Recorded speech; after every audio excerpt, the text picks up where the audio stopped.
ഇവിടുത്തെ ആദ്യത്തെ ടോപ്പിക്കാണ് അറ്റ്മോസ്ഫറിക് റിഫ്രാക്ഷൻ. ഇതിൽ ആദ്യത്തെ ക്വസ്റ്റ്യൻ നോക്കിയേ. Does the ray of light from the star reach our eyes by travelling in a straight line? നക്ഷത്രത്തിൽ നിന്നുള്ളൊരു പ്രകാശരശ്മി നമ്മുടെ കണ്ണുകളിലേക്ക് എത്തുന്നത് ഒരു സ്ട്രെയിറ്റ് ലൈൻ പാത്തിലൂടെയാണോ? അല്ല. ഇവിടുത്തെ ആൻസർ എന്താണ്? നോ. ഇനി അടുത്ത് നോക്കിയേ. നക്ഷത്രങ്ങളുടെ മിന്നിത്തിളക്കത്തിന് കാരണം അഥവാ ട്വിങ്ക്ലിംഗ് ഓഫ് സ്റ്റാർസ്, ഇതിൻ്റെ റീസൺ പറയാൻ പറഞ്ഞാൽ എന്താണ്? ഇതിൻ്റെ റീസൺ ആണ് അറ്റ്മോസ്ഫറിക് റിഫ്രാക്ഷൻ. ക്വസ്റ്റ്യൻ ചോദിക്കാറുണ്ട്, ട്വിങ്ക്ലിംഗ് ഓഫ് സ്റ്റാർസിൻ്റെ റീസൺ ബിഹൈൻഡ് ദിസ് എന്ന് പറയുമ്പോൾ അറ്റ്മോസ്ഫറിക് റിഫ്രാക്ഷൻ. ഇവിടെ എന്താണ് പറയുന്നത്? മറ്റ് പ്ലാനറ്റിനെ കമ്പയർ ചെയ്ത് നോക്കുമ്പോൾ എർത്തിനേക്കാളും വളരെ അകലത്തിലാണ് സ്റ്റാർ അഥവാ നക്ഷത്രങ്ങൾ സ്ഥിതി ചെയ്യുന്നത്. അപ്പോൾ ഈ നക്ഷത്രത്തിൽ നിന്നുള്ള പ്രകാശരശ്മികൾ പല മീഡിയത്തിൽ കൂടെ സഞ്ചരിച്ചിട്ടാണ് നമ്മുടെ കണ്ണുകളിലേക്ക് എത്തുന്നത്. അപ്പോൾ ഈ അറ്റ്മോസ്ഫിയറിലുള്ള ടെമ്പറേച്ചർ, പ്രഷർ എന്നിവയുടെ വ്യത്യാസം കാരണം ഈ മീഡിയത്തിൻ്റെ ഒപ്റ്റിക്കൽ ഡെൻസിറ്റിയിലും വ്യത്യാസങ്ങൾ സംഭവിക്കുന്നുണ്ട്.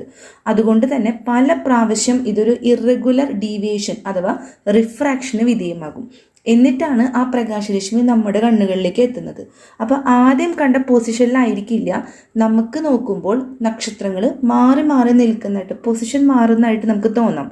എന്നാൽ ആക്ച്വലി അതിൻ്റെ പൊസിഷനിൽ ഒരു വ്യത്യാസം വരുന്നില്ല.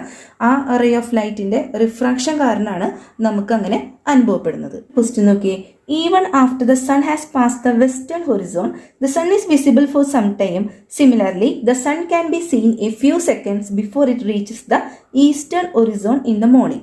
അതായത് രാവിലെ കിഴക്കൻ ചക്രവാളത്തിൽ എത്തുന്നതിന് മുമ്പായിട്ട് നമുക്ക് സൂര്യനെ കാണാൻ പറ്റും.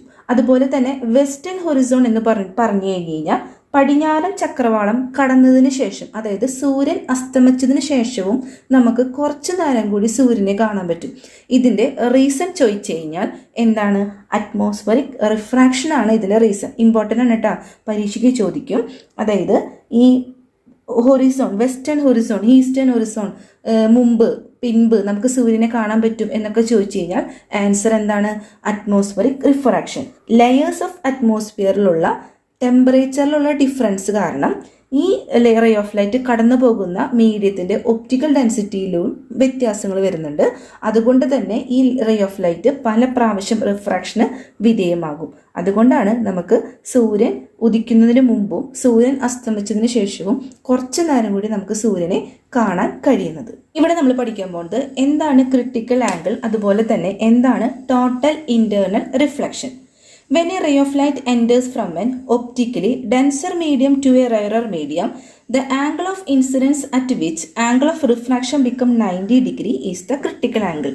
അതായത് ഒരു ray of light optically denser മീഡിയത്തിൽ നിന്ന് റയറർ മീഡിയത്തിലേക്ക് കടക്കണം. ഒപ്റ്റിക്കൽ ഡെൻസിറ്റി കൂടിയ മീഡിയത്തിൽ നിന്ന് ഒപ്റ്റിക്കൽ ഡെൻസിറ്റി കുറഞ്ഞ മീഡിയത്തിലേക്ക്, അഥവാ ഒപ്റ്റിക്കലി ഡെൻസർ മീഡിയത്തിൽ നിന്ന് റയറർ മീഡിയത്തിലേക്ക് കടക്കുകയാണെങ്കിൽ ഒരു പെർട്ടിക്കുലർ ആംഗിൾ ഓഫ് ഇൻസിഡൻസിൽ വെച്ചിട്ട് ആംഗിൾ ഓഫ് റിഫ്രാക്ഷൻ 90 ഡിഗ്രി ആവുകയാണെങ്കിൽ ആ ആംഗിൾ ഓഫ് ഇൻസിഡൻസിനെ നമ്മൾ വിളിക്കുന്ന പേരാണ് ക്രിട്ടിക്കൽ ആംഗിൾ.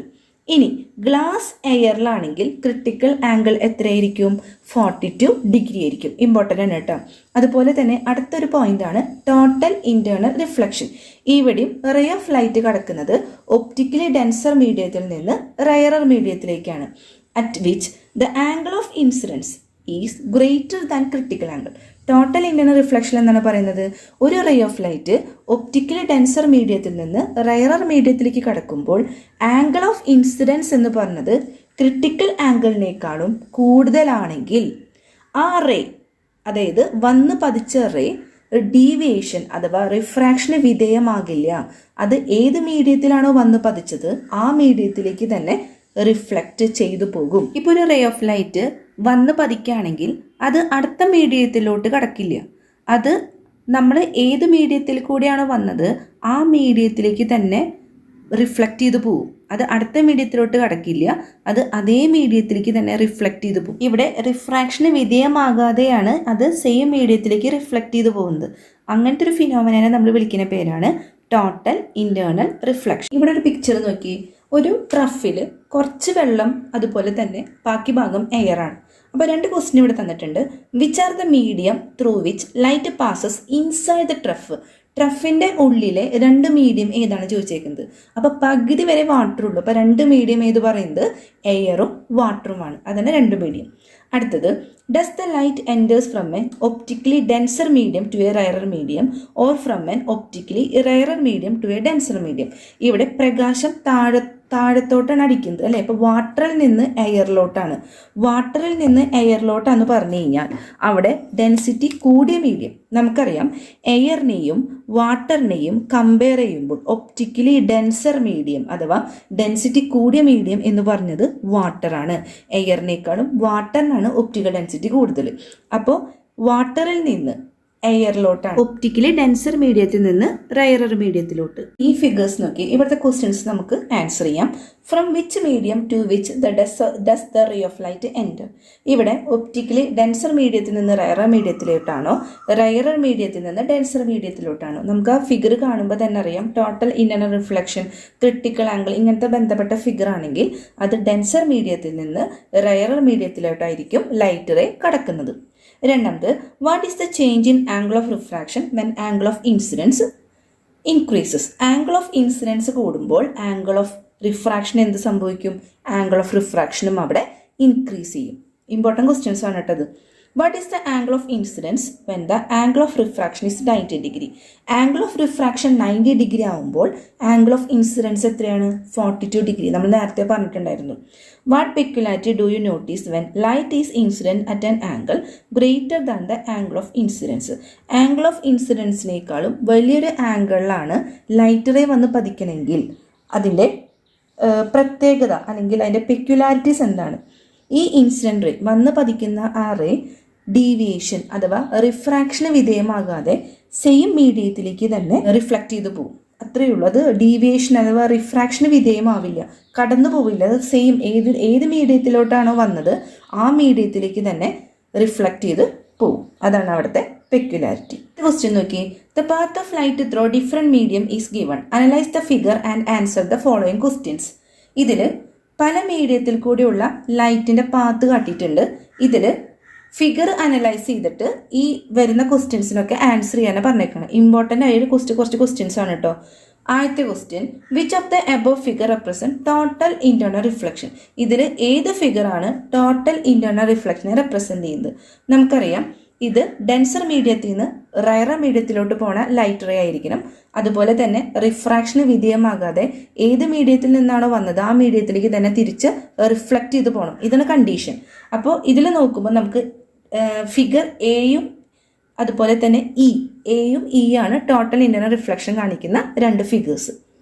ഇനി what is the critical angle of glass in this case. ഈ കേസിൽ ക്രിട്ടിക്കൽ ആംഗിൾ ഓഫ് ഗ്ലാസ് നമ്മൾ അത് പഠിച്ചിരിക്കേണ്ട ഒരു വാല്യൂ ആണ്. എത്രയാണ്? 42 ഡിഗ്രി. ഇനി will total internal reflection occur for a ray of light entering from water to air at an angle of 50 degree.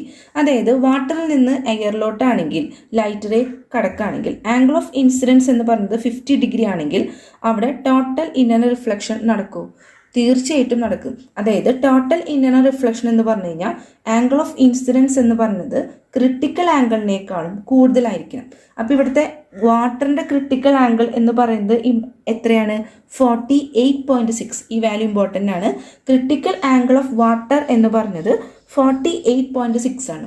അപ്പോൾ ഇവിടെ ആംഗിൾ ഓഫ് ഇൻസിഡൻസ് 50 ഡിഗ്രി ആയതുകൊണ്ട് ആംഗിൾ ഓഫ് ഇൻസിഡൻസ് എന്ന് പറയുന്നത് ക്രിട്ടിക്കൽ ആംഗിളിനേക്കാളും കൂടുതലായി. അതുകൊണ്ട് ഇവിടെ ടോട്ടൽ ഇൻറ്റേർണൽ റിഫ്ലക്ഷൻ നടക്കും.